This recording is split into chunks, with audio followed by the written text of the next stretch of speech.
ਜੈ ਮਸੀਹ ਦੀ ਪਿਆਰੇ ਦਰਸ਼ਕੋ, ਅਸੀਂ ਆਪਣੇ ਮਹਾਨ ਅਤੇ ਕਿਰਪਾਲੂ ਪਰਮੇਸ਼ਰ ਦਾ ਧੰਨਵਾਦ ਕਰਦੇ ਹਾਂ ਕਿ ਉਹਨੇ ਸਾਨੂੰ ਇੱਕ ਵਾਰ ਫਿਰ ਤੋਂ ਤੁਹਾਡੇ ਨਾਲ ਰੂਬਰੂ ਹੋਣ ਦਾ ਮੌਕਾ ਦਿੱਤਾ। ਸਾਡੇ ਅੱਜ ਦੇ ਪ੍ਰੋਗਰਾਮ ਦੇ ਵਿੱਚ ਅਸੀਂ ਤੁਹਾਡਾ ਸਭਨਾਂ ਦਾ ਬਹੁਤ-ਬਹੁਤ ਸਵਾਗਤ ਕਰਦੇ ਹਾਂ। ਦੋਸਤੋ, ਅਸੀਂ ਪਰਮੇਸ਼ਰ ਦੀ ਅਦਭੁਤ ਕਿਰਪਾ ਬਾਰੇ ਵਿਚਾਰ ਕਰਦੇ ਆ ਰਹੇ ਹਾਂ। ਅਸੀਂ ਆਪਣੇ ਪਿਛਲੇ ਪ੍ਰੋਗਰਾਮ ਦੇ ਵਿੱਚ ਰੋਮੀਆਂ ਦੇ 2 ਅਧਿਆਏ ਦੀ 1 ਆਇਤ ਤੋਂ ਲੈ ਕੇ 16 ਆਇਤ ਤੱਕ ਦਾ ਅਧਿਐਨ ਕੀਤਾ ਸੀ। ਇਹਨਾਂ ਵਿਚਨਾਂ ਦੇ ਜ਼ਰੀਏ ਅਸੀਂ ਕਿਰਪਾ ਦੇ ਸਪਸ਼ਟ ਨਜ਼ਰੀਏ ਬਾਰੇ ਜਾਣਨ ਉੱਤੇ ਗੌਰ ਕੀਤਾ ਸੀ।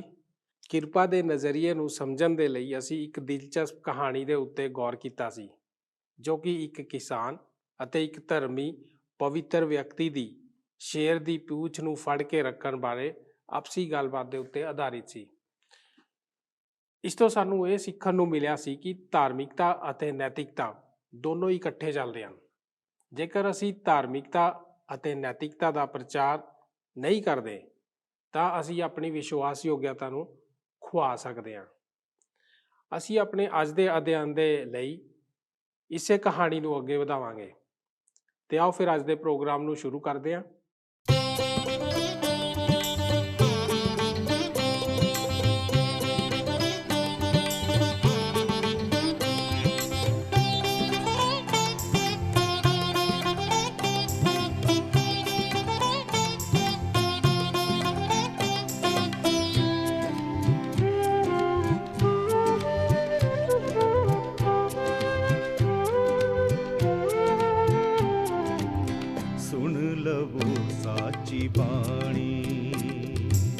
सुन लवो साची बाणी, ये है यीशु दी कहानी, ये है यीशु दी कहानी। सुन लवो साची बाणी, सुन लवो साची बाणी।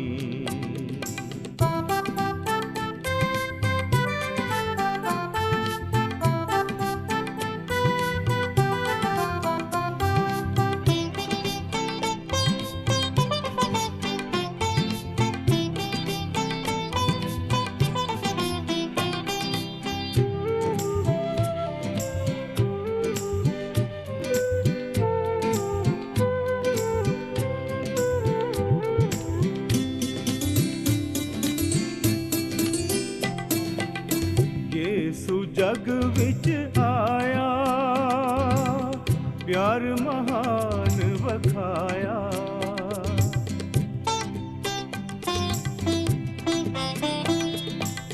यीशु जग विच आया, प्यार महान वखाया।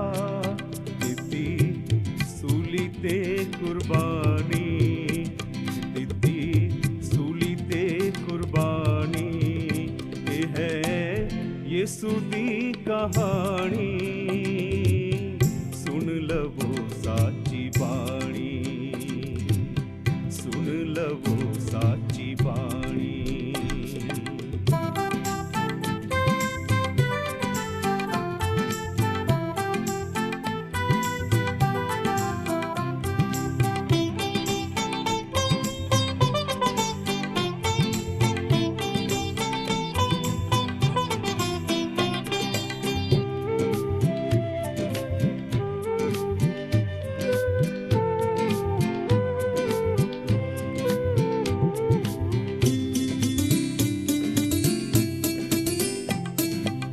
पापा तो मुक्ति पालो, जीवन अपना बचा लो।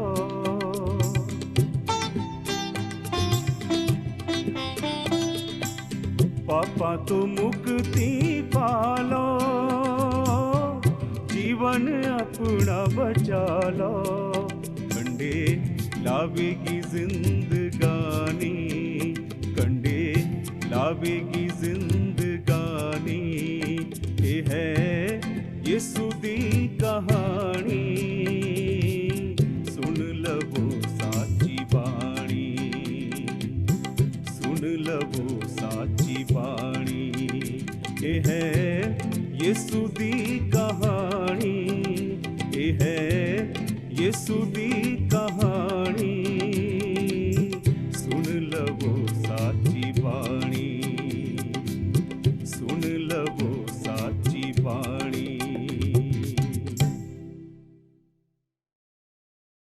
ਅਸੀਂ ਆਪਣੇ ਜੀਵਨਾਂ ਵਿੱਚ ਪਰਮੇਸ਼ਰ ਦੀ ਕਿਰਪਾ ਦਾ ਤਿਰਸਕਾਰ ਇਸ ਕਰਕੇ ਕਰਦੇ ਹਾਂ ਕਿਉਂਕਿ ਅਸੀਂ ਆਪਣੇ ਆਪ ਨੂੰ ਉਸ ਤਰ੍ਹਾਂ ਵੇਖਣਾ ਨਹੀਂ ਚਾਹੁੰਦੇ ਜਿਸ ਤਰ੍ਹਾਂ ਪਰਮੇਸ਼ਰ ਸਾਨੂੰ ਤੱਕਦਾ ਹੈ।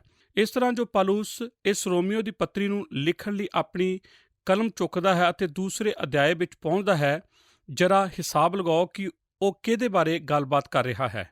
ਪਹਿਲਾ ਅਧਿਆਏ ਵਿੱਚ ਉਹ ਸਾਨੂੰ ਇਹ ਯਾਦ ਕਰਾ ਚੁੱਕਾ ਹੈ ਕਿ ਸਾਰੇ ਜਗਤ ਵਿੱਚ ਅਸੀਂ ਸਾਰੇ ਪਰਮੇਸ਼ਰ ਦੀ ਹਜ਼ੂਰੀ ਵਿੱਚ ਦੋਸ਼ੀ ਹਾਂ। ਪਰ ਦੂਸਰੇ ਅਧਿਆਏ ਵਿੱਚ ਉਹ ਸਾਨੂੰ ਇਹ ਯਾਦ ਦਿਲਾਉਣ ਲਈ ਥੋੜ੍ਹਾ ਸਾ ਸਮਾਂ ਲੈਂਦਾ ਹੈ। ਅਸੀਂ ਧਾਰਮਿਕ ਵੀ ਹੁੰਦੇ ਹਾਂ, ਇੱਥੋਂ ਤੱਕ ਕਿ ਅਸੀਂ ਉਹਨਾਂ ਲੋਕਾਂ ਨੂੰ ਸਿੱਖਿਆ ਦੇਣ ਵਾਲੇ ਵੀ ਹੁੰਦੇ ਹਾਂ ਜੋ ਸਾਡੇ ਪਿੱਛੇ ਚੱਲਦੇ ਹਨ।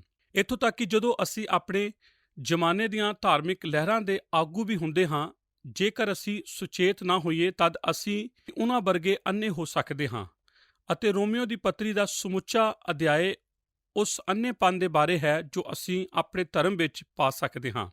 ਧਰਮ ਇੱਕ ਬਹੁਤ ਹੀ ਅੰਨਾ ਕਰਨ ਵਾਲੀ ਚੀਜ਼ ਹੈ ਔਰ ਹੋ ਵੀ ਸਕਦੀ ਹੈ ਕਿਉਂਕਿ ਇਹ ਇਸ ਨੂੰ ਢੱਕਦੀ ਹੈ ਕਿ ਅਸੀਂ ਅਸਲ ਵਿੱਚ ਕੌਣ ਹਾਂ। ਇਸ ਕਰਕੇ ਪੌਲੁਸ ਰੋਮੀਓ ਦੀ ਪੱਤਰੀ ਦੇ 2 ਅਧਿਆਏ ਵਿੱਚ ਇਹ ਯਾਦ ਦਿਲਾਉਂਦਾ ਹੈ ਕਿ ਜਦੋਂ ਅਸੀਂ ਪਰਮੇਸ਼ਰ ਦੇ ਸਾਹਮਣੇ ਖੜੇ ਹੁੰਦੇ ਹਾਂ ਅਤੇ ਜਦੋਂ ਪਰਮੇਸ਼ਰ ਸਾਨੂੰ ਤੱਕਦਾ ਹੈ ਤਦ ਉਹ ਸਾਨੂੰ ਉਸੇ ਤਰ੍ਹਾਂ ਤੱਕਦਾ ਹੈ ਜਿਸ ਤਰ੍ਹਾਂ ਦੇ ਅਸੀਂ ਹਾਂ।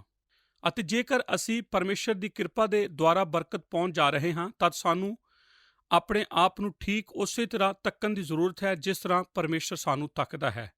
ਸਾਨੂੰ ਸਰਬਸ਼ਕਤੀਮਾਨ ਪਰਮੇਸ਼ਰ ਦੀ ਹਜ਼ੂਰੀ ਵਿੱਚ ਇਸ ਅਸਲੀਅਤ ਨੂੰ ਗਲੇ ਲਗਾਉਣ ਦੀ ਜ਼ਰੂਰਤ ਹੈ ਕਿ ਅਸੀਂ ਅਸਲ ਵਿੱਚ ਕੌਣ ਹਾਂ। ਪੌਲੁਸ ਸਾਡੇ ਅੱਗੇ 6 ਸਿਧਾਂਤਾਂ ਦਾ ਜ਼ਿਕਰ ਕਰਦਾ ਹੈ ਅਤੇ ਮੈਂ ਜਲਦੀ ਉਹਨਾਂ ਨੂੰ ਆਪ ਨਾਲ ਵੰਡਣ ਜਾ ਰਿਹਾ ਹਾਂ। ਪਰਮੇਸ਼ਰ ਸਾਨੂੰ ਇਸ ਤਰ੍ਹਾਂ ਤੱਕਦਾ ਹੈ ਅਤੇ ਉਹ ਸਾਨੂੰ ਦੱਸਦਾ ਹੈ ਕਿ ਸਾਨੂੰ ਆਪਣੇ ਆਪ ਬਾਰੇ ਕਿਵੇਂ ਇਮਾਨਦਾਰ ਹੋਣ ਦੀ ਜ਼ਰੂਰਤ ਹੈ। ਇਹ ਸਾਨੂੰ ਵਿਖਾਉਂਦਾ ਹੈ ਕਿ ਪਰਮੇਸ਼ਰ ਉਹਨਾਂ ਨੂੰ ਕਿਵੇਂ ਤੱਕਦਾ ਹੈ ਜੋ ਆਪਣੇ ਆਪ ਨੂੰ ਭੌਤਿਕ ਤੌਰ ਤੇ ਧਰਮੀ ਅਤੇ ਪਰਮੇਸ਼ਰ ਦੇ ਨਿਆਂ ਦੀ ਪਹੁੰਚ ਤੋਂ ਦੂਰ ਸਮਝਦੇ ਹਨ। ਬਾਈਬਲ ਬਾਣੀ ਦਾ ਇਹ ਭਾਗ ਇੰਨਾ ਗੰਭੀਰ ਚੇਤਾਵਨੀ ਦਾ ਹੈ ਕਿ ਪਰਮੇਸ਼ਰ ਦੀ ਨਜ਼ਰ ਧੁੰਦਲੀ ਨਹੀਂ ਹੋ ਗਈ। ਸਾਡੀਆਂ ਅੱਖਾਂ ਪੂਰੀ ਤਰ੍ਹਾਂ ਬੰਦ ਹੋ ਸਕਦੀਆਂ ਹਨ ਪਰ ਉਹਦੀਆਂ ਅੱਖਾਂ ਪੂਰੀ ਤਰ੍ਹਾਂ ਖੁੱਲੀਆਂ ਹਨ ਅਤੇ ਕੁਝ ਵੀ ਉਸ ਦੀ ਸਭ ਵੇਖਣ ਵਾਲੀ ਨਜ਼ਰ ਤੋਂ ਬਚ ਨਹੀਂ ਸਕਦਾ। ਪਹਿਲਾ ਸਿਧਾਂਤ ਇਹ ਹੈ ਕਿ ਪਰਮੇਸ਼ਰ ਦਾ ਨਿਆਂ ਅਸਲੀਅਤ ਦੇ ਅਨੁਸਾਰ ਹੈ। ਰੋਮੀਓ 2 ਅਧਿਆਏ 1 ਵਚਨ। ਸਭ ਤੋਂ ਪਹਿਲਾਂ ਉਹ ਸਾਨੂੰ ਅਸਲੀਅਤ ਵਿੱਚ ਹੋ ਕੇ ਤੱਕਦਾ ਹੈ। ਪਰਮੇਸ਼ਰ ਸਾਨੂੰ ਉਸੇ ਤਰ੍ਹਾਂ ਤੱਕਦਾ ਹੈ ਠੀਕ ਜਿਸ ਤਰ੍ਹਾਂ ਅਸੀਂ ਅਸਲ ਵਿੱਚ ਹਾਂ। ਇਬਰਾਨੀਆਂ ਦੀ ਪੱਤਰੀ 4 ਦੇ 13 ਐਤ ਵਿੱਚ ਬਾਈਬਲ ਬਾਣੀ ਆਖਦੀ ਹੈ, ਸ੍ਰਿਸ਼ਟੀ ਦੀ ਕੋਈ ਵੀ ਵਸਤੂ ਉਹਦੇ ਅੱਗੇ ਛੁਪੀ ਹੋਈ ਨਹੀਂ ਹੈ। ਹਰੇਕ ਨੂੰ ਉਹਦੇ ਸਾਹਮਣੇ ਲੇਖਾ ਦੇਣਾ ਹੈ। ਉਹਦੇ ਨੇਤਰਾਂ ਦੇ ਅੱਗੇ ਸਾਰੀਆਂ ਵਸਤੂਆਂ ਨੰਗੀਆਂ ਅਤੇ ਖੁੱਲੀਆਂ ਪਈਆਂ ਹਨ। ਅਤੇ ਪਹਿਲੀ ਐਤ ਵਿੱਚ ਅਸੀਂ ਜਾਣ ਲੈਂਦੇ ਹਾਂ ਜਿਵੇਂ ਕਿ ਅਸਾਂ ਪੜ੍ਹਿਆ ਹੈ ਕਿ ਪਰਮੇਸ਼ਰ ਦਾ ਨਿਆਂ ਅਸਲੀਅਤ ਦਾ ਅਨੁਸਾਰ ਇਸ ਨੂੰ ਗੌਰ ਕਰੋ। ਰੋਮੀਓ 2 ਅਧਿਆਏ 1 ਦੇ ਵਚਨ ਹਨ, ਸੋ ਹੇ ਮਨੁੱਖ ਤੂੰ ਭਾਵੇਂ ਕੋਈ ਹੋਵੇਂ ਜੋ ਦੋਸ਼ ਲਾਉਂਦਾ ਹੈ, ਤੇਰੇ ਲਈ ਕੋਈ ਉਰਜ ਨਹੀਂ। ਪੌਲੁਸ ਆਖਦਾ ਹੈ, ਧਿਆਨਪੂਰਵਕ ਗੌਰ ਕਰ ਕਿਉਂਕਿ ਜਿਹੜੀ ਗੱਲ ਵਿੱਚ ਤੂੰ ਦੂਏ ਉੱਤੇ ਦੋਸ਼ ਲਾਉਂਦਾ ਹੈ ਉਸੇ ਵਿੱਚ ਆਪਣੇ ਆਪ ਨੂੰ ਦੋਸ਼ੀ ਠਹਿਰਾਉਂਦਾ ਹੈ। ਇਸ ਲਈ ਕਿ ਤੂੰ ਜਿਹੜੀ ਦੋਸ਼ ਲਾਉਂਦਾ ਹੈ ਉਹ ਆਪ ਕੰਮ ਕਰਦਾ ਹੈ। ਕਿ ਆਪ ਇੱਥੇ ਵਰਣਨ ਕਰਨ ਵਾਲੀ ਅਤੇ ਪਖੰਡ ਨੂੰ ਸਮਝਦੇ ਹੋਏ ਇੱਥੇ ਇਹ ਧਾਰਮਿਕ ਆਗੂ ਹਨ ਜੋ ਆਪਣੇ ਲੋਕਾਂ ਦੇ ਅੱਗੇ ਖੜੇ ਹਨ ਅਤੇ ਉਹਨਾਂ ਦੇ ਪਾਪ ਦਾ ਨਿਆਂ ਕਰ ਰਹੇ ਹਨ, ਜਦੋਂ ਕਿ ਉਹ ਖੁਦ ਠੀਕ ਕੁਝ ਕੀ ਕਰ ਰਹੇ ਹਨ ਜਿਸ ਦੇ ਵਿਰੁੱਧ ਉਹ ਪ੍ਰਚਾਰ ਕਰਦੇ ਹਨ। ਮੈਨੂੰ ਪੂਰਾ ਭਰੋਸਾ ਹੈ ਕਿ ਸਾਡੇ ਵਿੱਚ ਸਾਰੇ ਪ੍ਰਚਾਰਕ ਵਜੋਂ ਇਸ ਦੇ ਦੋਸ਼ੀ ਹਾਂ, ਪਰ ਇਸ ਪ੍ਰਚਾਰਕ ਹੋਣ ਵਜੋਂ ਕਿਸੇ ਦੀ ਜ਼ਿੰਦਗੀ ਦਾ ਇਹ ਅਭਿਆਸ ਨਹੀਂ ਹੋ ਸਕਦਾ ਜਾਂ ਫਿਰ ਆਪ ਨੂੰ ਪ੍ਰਚਾਰ ਕਰਨ ਦਾ ਕੋਈ ਵੀ ਹੱਕ ਨਹੀਂ, ਇਖਤਿਆਰ ਨਹੀਂ ਰੱਖ ਸਕਦੇ ਹਨ। ਅਸੀਂ ਪਵਿੱਤਰ ਅਤੇ ਬੇਦਾਗ ਨਹੀਂ ਹੋ ਸਕਦੇ, ਪਰ ਸਾਡੇ ਲਈ ਧਰਮੀ ਨੈਤਿਕ ਲੋਕ ਹੋਣਾ ਬਿਹਤਰ ਹੈ ਜੇਕਰ ਅਸੀਂ ਦੂਸਰਿਆਂ ਦੇ ਅੱਗੇ ਖੜੇ ਹੋ ਕੇ ਪਰਮੇਸ਼ਰ ਦੀ ਬਾਣੀ ਦਾ ਪ੍ਰਚਾਰ ਕਰਨ ਜਾ ਰਹੇ ਹਾਂ। ਅਸੀਂ ਜਦੋਂ ਉਹੀ ਪਾਪ ਖੁਦ ਕਰਦੇ ਹਾਂ ਤਦ ਅਸੀਂ ਦੂਸਰਿਆਂ ਦੇ ਸਾਹਮਣੇ ਖੜੇ ਹੋ ਕੇ ਉਹਨਾਂ ਦੇ ਪਾਪ ਦਾ ਨਿਆਂ ਨਹੀਂ ਕਰ ਸਕਦੇ, ਨਹੀਂ ਤਾਂ ਅਸੀਂ ਵੀ ਵਿਸ਼ਵਾਸਯੋਗਤਾ ਖੋ ਬੈਠਾਂਗੇ। ਅਸੀਂ ਇਹ ਸਭ ਆਪਣੇ ਸੱਭਿਆਚਾਰ ਵਿੱਚ ਵੇਖ ਚੁੱਕੇ ਹਾਂ। ਅਸੀਂ ਆਪਣੇ ਖੁਦ ਦੇ ਜੀਵਨ ਵਿੱਚ ਉਹਨਾਂ ਚੀਜ਼ਾਂ ਦੀ ਅਣਦੇਖੀ ਕਰਦੇ ਹਾਂ ਜਦੋਂ ਕਿ ਇਹ ਹੋ ਸਕਦਾ ਹੈ ਕਿ ਇਸ ਨੇ ਕੱਪੜਿਆਂ ਦੀ ਕਿਸੇ ਭਿੰਨ ਪੁਸ਼ਾਕ ਨੂੰ ਪਹਿਨਿਆ ਹੋਇਆ ਹੋਵੇ, ਪਰ ਫਿਰ ਵੀ ਅਸੀਂ ਠੀਕ ਉਹੀ ਕੰਮ ਕਰ ਰਹੇ ਹੁੰਦੇ ਹਾਂ। ਪਖੰਡੀ ਦਾ ਅੰਨਾਪਨ ਦੂਸਰਿਆਂ ਦੀਆਂ ਉਤਾਵਲੀਆਂ ਅਤੇ ਆਪਣੇ ਖੁਦ ਦੇ ਲਿਖਤ ਹੋਣ ਉੱਤੇ ਨਾਰਾਜ਼ ਹੋਣਾ ਹੁੰਦਾ ਹੈ। ਅਸੀਂ ਦੂਸਰਿਆਂ ਦੇ ਨੈਤਿਕ ਪੱਧਰ ਉੱਤੇ ਬਹੁਤ ਕਠੋਰ ਹੁੰਦੇ ਹਾਂ ਅਤੇ ਆਪਣੇ ਆਪ ਲਈ ਬਹੁਤ ਛੋਟੇ ਹੁੰਦੇ ਹਾਂ। ਕਿ ਅਸੀਂ ਇਸ ਤਰ੍ਹਾਂ ਨਹੀਂ ਕਰਦੇ? ਠੀਕ ਇਹੋ ਹੀ ਤਾਂ ਅਸੀਂ ਕਰਦੇ ਹਾਂ। ਅਤੇ ਪੌਲੁਸ ਰਸੂਲ ਸਾਨੂੰ ਇਹ ਯਾਦ ਦਿਲਾਉਂਦਾ ਹੈ ਕਿ ਠੀਕ ਇਹੋ ਹੀ ਸੱਚਾਈ ਹੈ ਕਿ ਅਸੀਂ ਦੂਸਰਿਆਂ ਦਾ ਨਿਆਂ ਕਰਦੇ ਹਾਂ। ਇਹ ਇਸ ਗੱਲ ਦਾ ਸਬੂਤ ਹੁੰਦਾ ਹੈ ਸਾਨੂੰ ਆਪਣੇ ਆਪ ਨੂੰ ਪਰਖੇ ਜਾਣ ਦੀ ਜ਼ਰੂਰਤ ਹੁੰਦੀ ਹੈ। ਹੁਣ ਮੈਂ ਇਸ ਗੱਲ ਵਿੱਚ ਆਪ ਦੀ ਮਦਦ ਕਰਨ ਲਈ ਇਸ ਢੁਕਵੀਂ ਕਹਾਣੀ ਦੱਸਣੀ ਚਾਹੁੰਦਾ ਹਾਂ ਜੋ ਇਸ ਸੱਚਾਈ ਨੂੰ ਇੱਕ ਬਹੁਤ ਹੀ ਅਨੋਖੇ ਢੰਗ ਨਾਲ ਦਰਸਾਉਂਦੀ ਹੈ। ਇੱਕ ਇੰਡੋਨੇਸ਼ੀਆ ਦਾ ਕਿਸਾਨ ਆਪਣੇ ਪਿੰਡ ਨੂੰ ਵਾਪਸ ਆ ਰਿਹਾ ਸੀ ਜਦੋਂ ਕਿ ਉਹ ਅਚਾਨਕ ਹੀ ਜੰਗਲ ਦੀ ਵਿੱਚੋਂ ਗੁਜ਼ਰਨ ਵਾਲੀ ਡੰਡੀ ਵਿੱਚ ਰੁਕ ਗਿਆ ਅਤੇ ਉਸਨੇ ਆਪਣੇ ਅੱਗੇ ਇੱਕ ਵੱਡੀ ਚੇਤਾਵਨੀ ਵੱਲ ਤੱਕਿਆ। ਆਪਣੇ ਰਾਹ ਵਿੱਚ ਉਸਨੇ ਇੱਕ ਸ਼ੇਰ ਦੀ ਪੂਛ ਪਾਈ ਵੇਖੀ ਅਤੇ ਧਿਆਨਪੂਰਵਕ ਤੱਕਦਿਆਂ ਉਹ ਸਮਝ ਗਿਆ ਸੀ ਕਿ ਇਹ ਤਾਂ ਇੱਕ ਬਹੁਤ ਵੱਡੇ ਅਤੇ ਘਾਤਕ ਸ਼ੇਰ ਦੀ ਪੂਛ ਸੀ। ਉਹ ਸ਼ੇਰ ਉਸੇ ਲਈ ਅਤੇ ਲਈ ਬੈਠਾ ਸੀ। ਆਪਣੀ ਅਤ ਪ੍ਰੇਰਨਾ ਦੇ ਅਨੁਸਾਰ ਉਸਨੇ ਆਪਣੀ ਦਾਤੀ ਰੱਖੀ, ਫਿਰ ਅੱਗੇ ਵੱਲ ਭੱਜ ਕੇ ਸ਼ੇਰ ਨੂੰ ਪੂਛੋਂ ਪਕੜ ਲਿਆ। ਇੱਕ ਗੁੱਸੇ ਭਰੀ ਗੁਰਾਹਟ ਨਾਲ ਸ਼ੇਰ ਨੇ ਆਪਣੀ ਪੂਛ ਛੁਡਾਉਣ ਦੀ ਕੋਸ਼ਿਸ਼ ਕੀਤੀ, ਪਰ ਜਿੰਨਾ ਕਿ ਜ਼ਿਆਦਾ ਉਹ ਬੁੱਕਿਆ ਅਤੇ ਟੱਪਿਆ ਉਨਾ ਹੀ ਜ਼ਿਆਦਾ ਤਕੜਾਈ ਨਾਲ ਉਸ ਕਿਸਾਨ ਨੇ ਪੂਛ ਪਕੜੀ ਰੱਖੀ। ਕੁਝ ਆ ਕੇ ਇਹ ਜਦੋਂ ਤੱਕ ਕਿ ਇਸ ਤਰ੍ਹਾਂ ਚੁੱਕਦੀ ਰਹੀ ਔਰ ਫਿਰ ਜਦੋਂ ਕਿਸਾਨ ਨੇ ਮਹਿਸੂਸ ਕੀਤਾ ਕਿ ਹੁਣ ਉਹ ਹੋਰ ਜ਼ਿਆਦਾ ਉਸ ਪੂਛ ਨੂੰ ਪਕੜ ਨਹੀਂ ਸਕਦਾ, ਤਦ ਹਰ ਤਰ੍ਹਾਂ ਕੋਈ ਨਾ ਪਰ ਇੱਕ ਇੰਡੋਨੇਸ਼ੀਆ ਦਾ ਪਵਿੱਤਰ ਮਨੁੱਖ ਉਸ ਰਾਹ ਆਇਆ। ਉਹ ਪਵਿੱਤਰ ਮਨੁੱਖ ਉੱਥੇ ਰੁਕ ਗਿਆ ਅਤੇ ਬੜੀ ਦਿਲਚਸਪੀ ਨਾਲ ਉਸ ਨੇ ਇਸ ਦ੍ਰਿਸ਼ ਦਾ ਸਰਵੇਖਣ ਕੀਤਾ ਅਤੇ ਉਹ ਅੱਗੇ ਚਲਾ ਹੀ ਜਾਣ ਲੱਗਾ ਸੀ ਕਿ ਉਸ ਕਿਸਾਨ ਨੇ ਉਸ ਨੂੰ ਬੁਲਾਇਆ। ਉਸਨੇ ਦੁਹਾਈ ਦਿੱਤੀ ਕਿ ਹੇ ਪਵਿੱਤਰ ਮਨੁੱਖ, ਕਿਰਪਾ ਕਰਕੇ ਮੇਰੀ ਦਾਤੀ ਲੈ ਅਤੇ ਸ਼ੇਰ ਨੂੰ ਮਾਰ। ਹੁਣ ਮੈਂ ਜ਼ਿਆਦਾ ਦੇਰ ਇਸ ਨੂੰ ਪਕੜ ਕੇ ਨਹੀਂ ਰੱਖ ਸਕਦਾ। ਉਸ ਪਵਿੱਤਰ ਮਨੁੱਖ ਨੇ ਲੰਬਾ ਸਾਹ ਭਰਦਿਆਂ ਉੱਤਰ ਦਿੱਤਾ, ਮੇਰੇ ਦੋਸਤ, ਮੈਂ ਇਹ ਨਹੀਂ ਕਰ ਸਕਦਾ। ਮੇਰੇ ਧਰਮ ਦੀ ਰੀਤ ਦੇ ਅਨੁਸਾਰ ਮੈਨੂੰ ਕਿਸੇ ਵੀ ਜਿੰਦਾ ਚੀਜ਼ ਨੂੰ ਮਾਰ ਮੁਕਾਉਣਾ ਮਨਾਹੀ ਹੈ। ਤਦ ਉਸ ਕਿਸਾਨ ਨੇ ਆਪਣੇ ਢਿੱਲੇ ਹੁੰਦੇ ਹੱਥ ਦੇ ਦੁਆਰਾ ਫਿਰ ਕੁੱਟ ਕੇ ਪੂਛ ਨੂੰ ਫੜਿਆ। ਉਸਨੇ ਆਖਿਆ, ਹੇ ਪਵਿੱਤਰ ਜਨ, ਕਿ ਤੂੰ ਇਹ ਨਹੀਂ ਸਮਝਦਾ, ਜੇਕਰ ਤੂੰ ਇਸ ਸ਼ੇਰ ਨੂੰ ਨਹੀਂ ਮਾਰੇਗਾ ਤਦ ਇਹ ਮੈਨੂੰ ਮਾਰ ਦੇਵੇਗਾ। ਸੱਚਮੁੱਚ ਇੱਕ ਮਨੁੱਖ ਦੀ ਜ਼ਿੰਦਗੀ ਇੱਕ ਪਸ਼ੂ ਦੀ ਜ਼ਿੰਦਗੀ ਨਾਲੋਂ ਜ਼ਿਆਦਾ ਕੀਮਤੀ ਹੈ। ਉਸ ਪਵਿੱਤਰ ਜਨ ਨੇ ਆਪਣੀਆਂ ਬਾਹਾਂ ਨੂੰ ਆਪਣੇ ਉੜਦੇ ਹੋਏ ਝੱਗੇ ਦੀਆਂ ਜੇਬਾਂ ਵਿੱਚ ਪਾ ਕੇ ਆਖਿਆ, ਇਸ ਬਾਰੇ ਮੈਂ ਕੁਝ ਨਹੀਂ ਕਹਿ ਸਕਦਾ। ਇਸ ਜੰਗਲ ਵਿੱਚ ਹਰ ਪਾਸੇ ਮੈਂ ਜਾਨਵਰਾਂ ਨੂੰ ਮਾਰਦੇ ਅਤੇ ਮਾਰੇ ਜਾਂਦਿਆਂ ਵੇਖਦਾ ਹਾਂ। ਇਹ ਸਭ ਲਈ ਮੈਂ ਜ਼ਿੰਮੇਵਾਰ ਨਹੀਂ ਹਾਂ, ਨਾ ਹੀ ਮੈਂ ਉਹਨਾਂ ਦੀ ਮਦਦ ਕਰ ਸਕਦਾ ਹਾਂ, ਪਰ ਮੇਰੇ ਲਈ ਕਿਸੇ ਚੀਜ਼ ਨੂੰ ਮਾਰਨਾ ਇਹ ਤਾਂ ਮੈਂ ਨਹੀਂ ਕਰ ਸਕਦਾ। ਠੀਕ ਉਸੇ ਵਕਤ ਸ਼ੇਰ ਨੇ ਇੱਕ ਵੱਡੀ ਗੁਰਾਹਟ ਮਾਰੀ ਅਤੇ ਜ਼ੋਰ ਨਾਲ ਆਪਣੀ ਪੂਛ ਖਿੱਚੀ। ਉਹ ਕਿਸਾਨ ਪਸੀਨੋ ਪਸੀਨੋ ਹੋ ਗਿਆ। ਉਹ ਪਵਿੱਤਰ ਜਨ ਚਲੇ ਜਾਣ ਨੂੰ ਤਿਆਰ ਹੋ ਗਿਆ।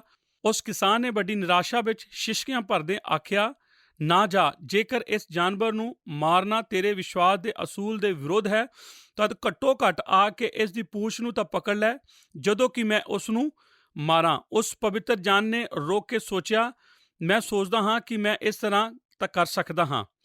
ਇਸ ਜਾਨਵਰ ਦੀ ਪੂਛ ਨੂੰ ਪਕੜਨ ਵਿੱਚ ਤਾਂ ਕੋਈ ਹਰਜ ਨਹੀਂ ਹੈ। ਬੜੀ ਸਾਵਧਾਨੀ ਨਾਲ ਉਹ ਉਸ ਗੁੱਸੇ ਭਰੇ ਜਾਨਵਰ ਕੋਲ ਗਿਆ ਅਤੇ ਉਸ ਕਿਸਾਨ ਨਾਲ ਮਿਲ ਕੇ ਉਸ ਦੀ ਪੂਛ ਨੂੰ ਪਕੜ ਲਿਆ। ਉਸ ਕਿਸਾਨ ਨੇ ਜੱਫੀ ਭਰੀ ਔਰ ਉਸ ਨੂੰ ਫੜ ਲਿਆ ਔਰ ਆਖਿਆ, हे पवित्र जन, कि आपने इसकी पूछ ਨੂੰ पकड़ लिया है, कि आपने पूरी तरह ਘੁੱਟ ਕੇ ਪੂਛ ਪਕੜ ਲਈ ਹੈ। ਉਹ ਪਵਿੱਤਰ ਜਨ ਨੇ ਆਖਿਆ, ਹਾਂ, ਪਰ ਛੇਤੀ ਕਰ, ਇਸ ਤੋਂ ਪਹਿਲਾਂ ਕਿ ਮੇਰੇ ਹੱਥ ਢਿੱਲੇ ਪੈ ਜਾਣ, ਥੱਕ ਜਾਣ। ਹੌਲੀ ਹੌਲੀ ਉਸ ਕਿਸਾਨ ਨੇ ਆਪਣੇ ਕੱਪੜੇ ਝਾੜੇ, ਫਿਰ ਹੌਲੀ ਹੌਲੀ ਆਪਣੀ ਟੋਪੀ ਉਠਾ ਕੇ ਸਿਰ ਉੱਤੇ ਲਗਾ ਲਈ। ਉਸ ਨੇ ਆਪਣੀ ਦਾਤੀ ਪਕੜੀ, ਫਿਰ ਉਸ ਪਵਿੱਤਰ ਜਨ ਨੇ ਸਾਹਮਣੇ ਸਿਰ ਝੁਕਾਇਆ ਅਤੇ ਚੱਲਦਾ ਬਣਨ ਲਈ ਤਿਆਰ ਹੋ ਗਿਆ। ਅਚਾਨਕ ਹੀ ਆਵਾਜ਼ ਮਾਰ ਕੇ ਉਸ ਪਵਿੱਤਰ ਜਨ ਨੇ ਆਖਿਆ, ਉਹ ਭਾਈ, ਤੂੰ ਕਿੱਥੇ ਜਾ ਰਿਹਾ ਹੈ? ਮੈਂ ਤਾਂ ਸੋਚਿਆ ਸੀ ਕਿ ਤੂੰ ਇਸ ਸ਼ੇਰ ਨੂੰ ਮਾਰਨ ਜਾ ਰਿਹਾ ਹੈ। ਉਸ ਕਿਸਾਨ ਨੇ ਰੁਕ ਕੇ ਆਪਣੇ ਕੋਟ ਦੀਆਂ ਬਾਹਾਂ ਵਿੱਚੋਂ ਆਪਣੀਆਂ ਬਾਹਾਂ ਪਾਈਆਂ ਅਤੇ ਹੌਂਕੇ ਭਰ ਕੇ ਆਖਿਆ, ਪਿਆਰੇ ਪਵਿੱਤਰ ਜਨ, ਤੂੰ ਇੱਕ ਸਭ ਤੋਂ ਅੱਛਾ ਸਿੱਖਿਆ ਦੇਣ ਵਾਲਾ ਹੈ। ਤੂੰ ਮੈਨੂੰ ਪੂਰੀ ਤਰ੍ਹਾਂ ਆਪਣੇ ਸਭ ਹੋ ਕੇ ਨੇਕ ਧਰਮ ਵਿੱਚ ਬਦਲ ਦਿੱਤਾ ਸੀ। ਹੁਣ ਮੈਂ ਸਮਝ ਸਕਦਾ ਹਾਂ ਕਿ ਇਹਨਾਂ ਸਾਰੇ ਵਰ੍ਹਿਆਂ ਦੇ ਦੌਰਾਨ ਮੈਂ ਕਿੰਨਾ ਗਲਤ ਰਾਹ ਪੈ ਚੁੱਕਾ ਸੀ।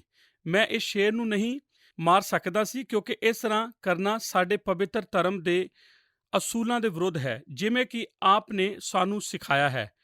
ਇਸ ਜੰਗਲ ਵਿੱਚ ਸਾਡੇ ਹਰ ਸਮੇਂ ਅਸੀਂ ਜਾਨਵਰਾਂ ਨੂੰ ਮਾਰਦੇ ਅਤੇ ਮਰਦੇ ਜਾਂਦੇ ਵੇਖਦੇ ਹਾਂ। ਇਹ ਸਭ ਲਈ ਅਸੀਂ ਜ਼ਿੰਮੇਵਾਰ ਨਹੀਂ ਹਾਂ, ਪਰ ਸਾਡੇ ਵਰਗੇ ਪਵਿੱਤਰ ਜਨਾਂ ਲਈ ਮਰਨਾ, ਜਿਵੇਂ ਆਪ ਆਖਦੇ ਹੋ, ਇਹ ਹੋ ਨਹੀਂ ਸਕਦਾ। ਹੁਣ ਮੈਂ ਤਾਂ ਦੂਰ ਪਿੰਡ ਵਿੱਚ ਜਾ ਰਿਹਾ ਹਾਂ, ਇਸ ਕਰਕੇ ਆਪ ਨੂੰ ਉਦੋਂ ਤੱਕ ਇਸ ਸ਼ੇਰ ਦੀ ਪੂਛ ਨੂੰ ਪਕੜੀ ਰੱਖਣਾ ਹੋਵੇਗਾ ਜਦ ਤੱਕ ਕੋਈ ਘਟੀਆ ਜਨ ਇਸ ਰਾਹ ਨਹੀਂ ਆਉਂਦਾ, ਜੋ ਕਿ ਸਾਡੇ ਪਵਿੱਤਰ ਵਿਸ਼ਵਾਸ ਦੇ ਉੱਚੇ ਅਧਰਮਾਂ ਦੁਆਰਾ ਜ਼ਿਆਦਾ ਪਵਿੱਤਰ ਕੀਤਾ ਹੋਇਆ ਹੋਵੇ। ਸ਼ਾਇਦ ਆਪ ਉਸ ਦੇ ਮਨ ਨੂੰ ਫਿਰਾ ਸਕੋ, ਜਿਸ ਤਰ੍ਹਾਂ ਕਿ ਆਪ ਨੇ ਮੇਰੇ ਮਨ ਨੂੰ ਫਿਰਾ ਦਿੱਤਾ ਸੀ। ਅਤੇ ਇਸ ਆਖਰੀ ਗੱਲ ਕਰਕੇ ਉਹ ਕਿਸਾਨ ਚਲਾ ਗਿਆ। ਹੁਣ ਆਪ ਇਸ ਉੱਤੇ ਦੰਦ ਕੱਢਦੇ ਹੋ ਅਤੇ ਅਸੀਂ ਸਾਰੇ ਹੀ ਉਸ ਉੱਤੇ ਹੱਸਦੇ ਹਾਂ, ਕਿਉਂਕਿ ਇਸ ਕਹਾਣੀ ਵਿੱਚ ਅਸੀਂ ਆਪਣੇ ਆਪ ਨੂੰ ਵੇਖਦੇ ਹਾਂ। ਅਸੀਂ ਦੂਸਰਿਆਂ ਲਈ ਉਸ ਨਾਲੋਂ ਉੱਚਾ ਮਿਆਰ ਤਿਆਰ ਕਰਦੇ ਹਾਂ, ਜਿਸ ਨੇ ਅਸੀਂ ਆਪਣੇ ਆਪ ਲਈ ਤੈਅ ਕਰਨ ਦੀ ਪਹਿਲਾਂ ਹੀ ਰੱਖਦੇ ਹਾਂ। ਅਸੀਂ ਦੂਸਰਿਆਂ ਨੂੰ ਪਰਖਦੇ ਹਾਂ, ਜਦੋਂ ਕਿ ਅਸਲ ਵਿੱਚ ਅਸੀਂ ਆਪਣੇ ਦਿਲਾਂ ਦੀ ਗਹਿਰਾਈ ਦੇ ਅੰਦਰ ਜਾਣਦੇ ਹੁੰਦੇ ਹਾਂ ਕਿ ਅਸੀਂ ਉਸੇ ਕੰਮ ਦੇ ਦੋਸ਼ੀ ਹੁੰਦੇ ਹਾਂ। ਹੋ ਸਕਦਾ ਹੈ ਕਿ ਕਿਸੇ ਹੋਰ ਤਰੀਕੇ ਨਾਲ, ਪਰ ਜਦੋਂ ਪਰਮੇਸ਼ਰ ਸਾਨੂੰ ਤੱਕਦਾ ਹੈ ਤਦ ਉਹ ਸਾਨੂੰ ਉਸ ਵਜੋਂ ਤੱਕਦਾ ਹੈ ਜੋ ਅਸੀਂ ਅਸਲ ਵਿੱਚ ਹਾਂ। ਕੋਈ ਵਿਖਾਵਾ ਨਹੀਂ, ਕੋਈ ਘੁਮਾਉਣ ਫਿਰਾਉਣ ਦੀ ਗੱਲ ਨਹੀਂ, ਬਸ ਉਹੀ ਜੋ ਅਸੀਂ ਅਸਲ ਵਿੱਚ ਹਾਂ। ਉਹ ਤਾਂ ਸਾਨੂੰ ਅਸਲੀਅਤ ਵਿੱਚ ਹੀ ਤੱਕਦਾ ਹੈ। ਦੂਸਰੇ ਅਸੂਲ ਦਾ ਜ਼ਿਕਰ ਰੋਮੀਓ ਦੀ ਪੱਤਰੀ 2:2-3 ਐਤਾਂ ਵਿੱਚ ਇਹ ਹੈ ਕਿ ਪਰਮੇਸ਼ਰ ਦਾ ਕਿਆ ਹੀ ਨਿਆਂ ਹੈ। ਅਸੀਂ ਜਾਣਦੇ ਹਾਂ ਭਾਈ, ਇਹੋ ਜਿਹੇ ਕੰਮ ਕਰਨ ਵਾਲੇ ਉੱਤੇ ਪਰਮੇਸ਼ਰ ਦਾ ਦੰਡ ਯਥਾਰਥ ਹੈ। ਫਿਰ ਹੇ ਮਨੁੱਖ, ਤੂੰ ਜੋ ਇਹੋ ਜਿਹੇ ਕੰਮ ਕਰਨ ਵਾਲਿਆਂ ਉੱਤੇ ਦੋਸ਼ ਲਾਉਂਦਾ ਹੈ ਅਤੇ ਆਪ ਉਹੀ ਕੰਮ ਕਰਦਾ ਹੈ, ਭਲਾ ਤੂੰ ਇਹ ਸਮਝਦਾ ਹੈ ਕਿ ਪਰਮੇਸ਼ਰ ਦੇ ਦੰਡ ਤੋਂ ਤੂੰ ਬਚ ਨਿਕਲੇਂਗਾ? ਹੁਣ ਜਦੋਂ ਆਪ ਨੇ ਐਦਾਂ ਦਾ ਕੰਮ ਕੀਤਾ, ਉਸ ਨੂੰ ਪਛਾਣਿਆ, ਸੰਦੇਸ਼ ਦੇ ਆਰੰਭ ਵਿੱਚ ਉਹ ਕਹਾਣੀ ਸੁਣੀ, ਤਦ ਕਿ ਜੌਨ ਨਿਊਟਨ ਨਾਲ ਹਮਦਰਦੀ ਵਿਖਾਈ ਅਤੇ ਆਪ ਆਖਦੇ ਹੋ, ਜੀ ਹਾਂ, ਆਪ ਉਸ ਨੂੰ ਗੁਲਾਮੀ ਬਾਰੇ ਉਸ ਦੇ ਨਜ਼ਰੀਏ ਲਈ ਜ਼ਿੰਮੇਵਾਰ ਨਹੀਂ ਠਹਿਰਦੇ। ਉਹ ਤਾਂ ਇੱਕ ਇਹੋ ਜਿਹੇ ਸਮੇਂ ਦੇ ਦੌਰਾਨ ਵੱਡਾ ਹੋਇਆ ਸੀ ਜਦੋਂ ਕਿ ਗੁਲਾਮੀ ਨੂੰ ਇੱਕ ਬੁਰਾਈ ਵਜੋਂ ਨਹੀਂ ਸੀ ਤੱਕਿਆ ਜਾਂਦਾ। ਪਰ ਇਸ ਹਫ਼ਤੇ ਮੈਂ ਇਸ ਬਾਰੇ ਬਹੁਤ ਸੋਚਿਆ ਅਤੇ ਮੈਨੂੰ ਆਪ ਨੂੰ ਦੱਸਣਾ ਪੈਣਾ ਹੈ ਕਿ ਉਹ ਮਨੁੱਖ ਦੀ ਰੂਹ ਦੀ ਗਹਿਰਾਈ ਵਿੱਚ ਉਸ ਨੂੰ ਜਾਣਨਾ ਪਿਆ ਸੀ। ਉਹ ਜਾਰੀ ਰੱਖਣ ਦੀ ਇਜਾਜ਼ਤ ਦਿੱਤੀ ਸੀ ਜਦੋਂ ਤੱਕ ਕਿ ਉਹ ਇੱਕ ਵਾਰ ਇਸ ਦੀ ਭਿਆਨਕਤਾ ਦੁਆਰਾ ਜਕੜਿਆ ਨਹੀਂ ਸੀ ਗਿਆ ਅਤੇ ਉਸ ਦਾ ਅੰਨਾਪਨ ਜਾਂਦਾ ਰਿਹਾ ਸੀ। ਪਰਮੇਸ਼ਰ ਸਾਨੂੰ ਵੇਖਣਾ ਜਾਰੀ ਰੱਖਦਾ ਹੈ, ਇੱਥੋਂ ਤੱਕ ਕਿ ਜਦੋਂ ਅਸੀਂ ਆਪਣੇ ਆਪ ਨੂੰ ਵੀ ਨਹੀਂ ਵੇਖਦੇ। ਅਤੇ ਜੌਨ ਨਿਊਟਨ ਨੂੰ ਇਸ ਸਭ ਦੇ ਦੌਰਾਨ ਉਸ ਦੇ ਪਰਮੇਸ਼ਰ ਦੇ ਦੁਆਰਾ ਤੱਕਿਆ ਜਾ ਰਿਹਾ ਸੀ, ਜਦੋਂ ਕਿ ਉਸ ਦੇ ਮਨ ਫਿਰੌ ਦੇ ਸ਼ੁਰੂਆਤੀ ਜੀਵਨ ਵਿੱਚ ਉਸ ਨਾਲ ਇੱਕ ਸਭ ਵਰਪ ਰਿਹਾ ਸੀ। ਇਸੇ ਤਰ੍ਹਾਂ ਪਰਮੇਸ਼ਰ ਸਾਨੂੰ ਵੀ ਤੱਕਦਾ ਹੈ। ਇਸ ਤੋਂ ਬਾਅਦ ਤੀਸਰਾ ਨਿਯਮ, ਜਿਸ ਦਾ ਜ਼ਿਕਰ ਰੋਮੀਓ ਦੀ ਪੱਤਰੀ 2:4-5 ਐਤਾਂ ਵਿੱਚ ਹੈ, ਉਹ ਇਹ ਹੈ ਕਿ ਪਰਮੇਸ਼ਰ ਦਾ ਨਿਆਂ ਅਕਸਰ ਮੌਕਾ ਉਹਦੇ ਅਨੁਸਾਰ ਹੈ। ਰੋਮੀਓ ਦੀ ਪੱਤਰੀ 2:4-5 ਐਤਾਂ ਦੇ ਵਚਨ ਇਸ ਪ੍ਰਕਾਰ ਹਨ, ਉਹਦੀ ਮਿਹਰਬਾਨੀ ਅਤੇ ਖਿਮਾ ਅਤੇ ਧੀਰਜ ਦੀ ਦੌਲਤ ਨੂੰ ਤੁੱਛ ਨਾ ਸਮਝਣਾ ਅਤੇ ਇਹ ਨਹੀਂ ਜਾਣਦਾ ਜੋ ਪਰਮੇਸ਼ਰ ਦੀ ਮਿਹਰਬਾਨੀ ਤੈਨੂੰ ਪਛਤਾਵੇ ਦੇ ਰਾਹ ਪਾਉਂਦੀ ਹੈ, ਸਗੋਂ ਆਪਣੀ ਕਠੋਰਤਾਈ ਅਤੇ ਪਛਤਾਵੇ ਦੇ ਰਾਹ ਮਨ ਦੇ ਅਨੁਸਾਰ ਉਸ ਦਿਨ ਵਿੱਚ ਜਦੋਂ ਪਰਮੇਸ਼ਰ ਦਾ ਕ੍ਰੋਧ ਅਤੇ ਸੱਚਾ ਨਿਆਂ ਪ੍ਰਗਟ ਹੋਵੇਗਾ, ਆਪਣੇ ਲਈ ਕ੍ਰੋਧ ਇਕੱਠਾ ਕਰੀ ਜਾਂਦਾ ਹੈ। ਹੁਣ ਇੱਕ ਪਲ ਰੋਕ ਕੇ ਗੌਰ ਕਰੋ, ਪੌਲੁਸ ਇੱਥੇ ਆਖ ਰਿਹਾ ਹੈ, ਉਹ ਧਾਰਮਿਕ ਆਗੂਆਂ ਨਾਲ ਗੱਲਬਾਤ ਕਰ ਰਿਹਾ ਹੈ ਜੋ ਦੂਸਰਿਆਂ ਨੂੰ ਉਹਨਾਂ ਦੀ ਨੇਚਾ ਦੇ ਸੰਬੰਧ ਵਿੱਚ ਸਿੱਖਿਆ ਦੇਣ ਵਾਲੇ ਹਨ। ਅਤੇ ਉਹ ਆਖ ਰਿਹਾ ਹੈ ਇਹ ਨਾ ਸੋਚੋ ਭਾਈ, ਕਿਉਂਕਿ ਤੁਹਾਨੂੰ ਇੱਕ ਖਾਸ ਮੌਕਾ ਪ੍ਰਦਾਨ ਕੀਤਾ ਗਿਆ ਹੈ, ਕਿਉਂਕਿ ਤੁਸੀਂ ਇੱਕ ਧਾਰਮਿਕ ਘਰ ਵਿੱਚ ਜੰਮੇ ਪਲੇ ਹੋ, ਕਿਉਂਕਿ ਤੁਹਾਨੂੰ ਇਹ ਸਾਰੇ ਸੁਭਾਗ ਪ੍ਰਾਪਤ ਹਨ।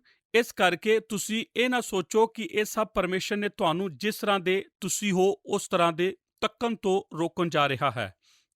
ਜੋ ਵੀ ਅੱਜ ਮੇਰੀ ਆਵਾਜ਼ ਸੁਣ ਰਹੇ ਹੋ, ਸਾਡੇ ਵਿੱਚ ਬਹੁਤ ਸਾਰੇ ਮਸੀਹੀ ਘਰਾਂ ਵਿੱਚ ਜੰਮੇ ਪਲੇ ਸਨ। ਸਾਨੂੰ ਉਹ ਸਭ ਲਾਭ ਪ੍ਰਾਪਤ ਹੋਏ ਸਨ ਜਿਨ੍ਹਾਂ ਨੂੰ ਅਸੀਂ ਕਦੇ ਵੀ ਨਹੀਂ ਸੀ ਜਾਣਿਆ। ਮੈਂ ਪੜ੍ਹਿਆ ਸੀ ਕਿ ਕਈ ਮਸੀਹੀ ਘਰਾਂ ਵਿੱਚ ਤਾਂ ਬਾਈਬਲ ਦੀ ਭਾਰਮਾਰ ਹੈ। ਸਾਡੇ ਕੋਲ ਬਾਈਬਲ ਦੇ ਭਿੰਨ-ਭਿੰਨ ਅਨੁਵਾਦ ਹੈ ਅਤੇ ਸਭ ਪ੍ਰਕਾਰ ਦੇ ਭਾਵ ਅਨੁਵਾਦ ਅਤੇ ਪੁਰਾਣੇ ਨੇਮ ਦੇ ਭਾਗ ਅਤੇ ਨਵੇਂ ਨੇਮ ਦੀ ਬਾਣੀ ਦੇ ਭਾਗ ਮੌਜੂਦ ਹਨ। ਅਸੀਂ ਪਰਮੇਸ਼ਰ ਦੇ ਹਜ਼ੂਰ ਖੜੇ ਹੋ ਕੇ ਕਦੇ ਵੀ ਇਹ ਨਹੀਂ ਕਹਿ ਸਕਾਂਗੇ, ਹੇ ਪ੍ਰਭੂ, ਸਾਡੇ ਕੋਲ ਤੇਰਾ ਵਚਨ ਨਹੀਂ ਸੀ। ਅਸੀਂ ਆਪਣੇ ਸੱਭਿਆਚਾਰ ਵਿੱਚ ਪਰਮੇਸ਼ਰ ਦੀ ਬਾਣੀ ਵਿੱਚ ਡੁੱਬੇ ਪਏ ਹਾਂ। ਪਰ ਇਸ ਸਾਰੀ ਅਸਲੀਅਤ ਦੇ ਬਾਵਜੂਦ ਆਪ ਹੈਰਾਨ ਹੋਵੋਗੇ ਜੇਕਰ ਕੋਈ ਪਰਮੇਸ਼ਰ ਦੀ ਬਾਣੀ ਨੂੰ ਕਦੇ ਪੜ੍ਹਦਾ ਵੀ ਹੋਵੇ। ਜੋ ਕੋਈ ਸਾਡੇ ਇਸ ਸੱਭਿਆਚਾਰ ਵਿੱਚ ਸਭ ਤੋਂ ਵੱਧ ਵਿਕ ਵਾਲੀਆਂ ਪੁਸਤਕਾਂ ਵਿੱਚ ਪਹਿਲਾ ਨੰਬਰ ਤੇ ਹੈ, ਭਾਵ ਬਾਈਬਲ। ਪਰ ਬਹੁਤ ਸਾਰੇ ਹਨ ਜੋ ਇਹੋ ਜਿਹੇ ਥਾਵਾਂ ਵਿੱਚ ਜੰਮੇ ਪਲੇ ਹਨ ਜਿੱਥੇ ਪਰਮੇਸ਼ਰ ਦੀ ਬਾਣੀ ਉਪਲਬਧ। ਆਖਰੀ ਸਮੇਂ ਵਿੱਚ ਪਰਮੇਸ਼ਰ ਦਾ ਨਿਆਂ ਬਸ ਕੱਟੜ ਜਿਹਾ ਨਹੀਂ ਹੋਵੇਗਾ। ਪਰਮੇਸ਼ਰ ਸਾਨੂੰ ਪ੍ਰਦਾਨ ਕੀਤੇ ਗਏ ਮੌਕੇ ਦੇ ਅਨੁਸਾਰ ਸਾਡਾ ਨਿਆਂ ਕਰਨ ਜਾ ਰਿਹਾ ਹੈ।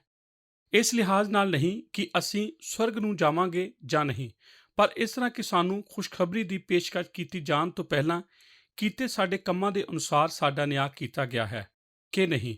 ਇਸ ਤਰ੍ਹਾਂ ਪੌਲੁਸ ਸਾਨੂੰ ਆਖਦਾ ਹੈ ਅਤੇ ਯਾਦ ਦਿਲਾ ਰਿਹਾ ਹੈ, ਖਾਸ ਤੌਰ ਤੇ ਸਾਨੂੰ ਜੋ ਇਸ ਦੇਸ਼ ਵਿੱਚ ਰਹਿਣ ਦਾ ਸੁਭਾਅ ਪ੍ਰਾਪਤ ਹਨ, ਜਿਨ੍ਹਾਂ ਕੋਲ ਇਹ ਪਹੁੰਚ ਬਣਾਈ ਗਈ ਹੈ। ਰੇਡੀਓ ਅਤੇ ਟੈਲੀਵਿਜ਼ਨ ਅਤੇ ਮੀਟਿੰਗ ਸੀਡੀਆਂ ਸਾਰੇ ਸਰੋਤਾਂ ਦੇ ਦੁਆਰਾ ਹਰ ਪਾਸੇ ਕਲੀਸਿਆ ਦੇ ਅੰਦਰ ਯਿਸੂ ਮਸੀਹ ਦੀ ਖੁਸ਼ਖਬਰੀ ਅਤੇ ਪਰਮੇਸ਼ਰ ਦੀ ਬਾਣੀ ਦੀ ਸਿੱਖਿਆ ਦਿੱਤੀ ਜਾ ਰਹੀ ਹੈ। ਜੇਕਰ ਅਸੀਂ ਇਸ ਦੀ ਅਣਦੇਖੀ ਕਰੀਏ ਤਦ ਪਰਮੇਸ਼ਰ ਸਾਨੂੰ ਸਾਡੇ ਆਲੇ ਦੁਆਲੇ ਪਾਏ ਜਾਣ ਵਾਲੇ ਉਹਨਾਂ ਸਾਰੇ ਮੌਕਿਆਂ ਦੇ ਵਿਚਕਾਰ ਤੱਕੇਗਾ ਅਤੇ ਪਰਮੇਸ਼ਰ ਉਸੇ ਤਰ੍ਹਾਂ ਸਾਡਾ ਨਿਆਂ ਕਰੇਗਾ ਅਤੇ ਉਹ ਉਹਨਾਂ ਮੌਕਿਆਂ ਨੂੰ ਤੱਕੇਗਾ ਜੋ ਸਾਨੂੰ ਦਿੱਤੇ ਗਏ ਜਾ ਚੁੱਕੇ ਹਨ। ਇਸ ਤੋਂ ਬਾਅਦ ਰੋਮੀਓ ਦੀ ਪੱਤਰੀ ਦੇ 2 ਅਧਿਆਇ ਤੋਂ 6-10 ਐਤਾਂ ਵਿੱਚ ਇਸ ਚੌਥੇ ਨਿਯਮ ਦਾ ਜ਼ਿਕਰ ਹੈ ਕਿ ਪਰਮੇਸ਼ਰ ਦਾ ਨਿਆਂ ਨੈਤਿਕਤਾ ਦੇ ਅਨੁਸਾਰ। ਸਿਰਫ ਇਹੋ ਹੀ ਨਹੀਂ, ਪੌਲੁਸ ਅੱਗੇ ਆਖਦਾ ਹੈ ਕਿ ਪਰਮੇਸ਼ਰ ਸਾਡਾ ਨਿਆਂ ਸਾਡੇ ਜੀਵਨ ਦੀ ਨੈਤਿਕਤਾ ਦੇ ਅਨੁਸਾਰ ਕਰੇਗਾ। ਰੋਮੀਓ 2 ਅਧਿਆਇ 6 ਵਚਨ ਵਿੱਚ ਇਸ ਤਰ੍ਹਾਂ ਆਖਿਆ ਗਿਆ ਹੈ, ਉਹ ਸਾਰੇ ਉੱਤੇ ਗੌਰ ਕਰੋ, ਉਹ ਹਰੇਕ ਨੂੰ ਉਹਦੀਆਂ ਕਰਨੀਆਂ ਦੇ ਅਨੁਸਾਰ ਫਲ ਦੇਵੇਗਾ। ਜ਼ਰਮੀਆ ਨਬੀ ਆਪਣੀ ਪੁਸਤਕ ਦੇ 17ਵੇਂ ਅਧਿਆਇ 10 ਐਤ ਵਿੱਚ ਇਸ ਤਰ੍ਹਾਂ ਬਾਰੇ ਗੱਲਬਾਤ ਕਰਦਾ ਹੈ ਔਰ ਆਖਦਾ ਹੈ, ਮੈਂ ਯਹੋਵਾ ਦਿਲ ਨੂੰ ਅਤੇ ਗੁਰਦਿਆਂ ਨੂੰ ਪਰਤਾਉਂਦਾ ਹੈ, ਭਾਈ ਹਰ ਮਨੁੱਖ ਨੂੰ ਉਹਦੇ ਚਾਲ ਚੱਲਣ ਅਨੁਸਾਰ ਅਤੇ ਉਹਦੇ ਕੰਮਾਂ ਦੇ ਫਲਾਂ ਅਨੁਸਾਰ ਬਦਲਾ ਦਿਆਂ। ਪੌਲੁਸ ਰਸੂਲ ਇਸ ਸੱਚਾਈ ਉੱਤੇ ਜ਼ੋਰ ਦਿੰਦਾ ਹੈ ਅਤੇ ਇਹ ਬਹੁਤ ਚਾਤਰ ਹੈ। ਮੈਨੂੰ ਆਸ ਹੈ ਕਿ ਮੈਂ ਇਸ ਨੂੰ ਆਖ ਸਕਦਾ ਹਾਂ ਤਾਂ ਕਿ ਅਸੀਂ ਸਾਰੇ ਇਸ ਨੂੰ ਸਮਝ ਸਕੀਏ।